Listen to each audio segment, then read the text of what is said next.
பிள்ளைங்களுக்கு June 4th school ஆரம்பிச்சிடும். அதனால மதுரையில் இருக்கிற சரவணா ஸ்டோருக்கு வந்து ஷாப்பிங் போயிருந்தோம். அதை பத்தின வீடியோ தான் இது. காலையில டிஃபன் வந்து அவல் உப்புமா வந்து பண்ணியிருந்தேன். வீட்லயே சாப்பிட்டுட்டு கிளம்பியாச்சு.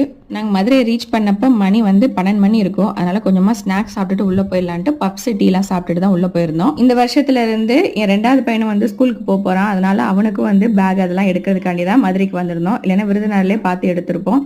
நேரா வந்து பேக் செக்ஷனுக்கு வந்து போயாச்சு. எங்க மூத்தவர் வந்து ஒரு 2-3 பேக் தான் பார்த்திருப்பான். டக்குன்னு செலக்ட் பண்ணிட்டான். ஆனா என் சின்னவன் இருக்கானே, அவன் அவ்வளோ பேக் எடுத்து ஒண்ணு ஒண்ணா போட்டு பார்த்துக்கிட்டு அவங்க அப்பாட்ட காமிச்சுக்கிட்டு அவங்க அண்ணாட்ட காமிச்சுக்கிட்டு இது நல்லா இருக்கா அதுன்னு ரொம்ப போட்டு அலப்பறை பண்ணிக்கிட்டு இருந்தான். எப்படியோ ஒரு வழியா ஒரு பேக்கை செலக்ட் பண்ணி எடுத்தாச்சுங்க அவனுக்கு. சரவணா ஸ்டோர்ல வந்து பேக் நிறைய கலெக்ஷன்ஸ் எல்லாம் வச்சிருந்தாங்க. குவாலிட்டி வைஸும் சூப்பரா இருந்தது. போன வருஷம் நாங்க அங்கேதான் எடுத்திருந்தோம். நல்லா இருந்தது பேக். அதனால எங்களோட மொத்த ஷாப்பிங்கும் இந்த தடவை சரவணா ஸ்டோர்லயே முடிச்சாச்சுங்க. சின்ன தலைவர் பாருங்க எத்தனை பேக் மாத்தி மாத்தி போட்டுட்டு இருக்கான்னு.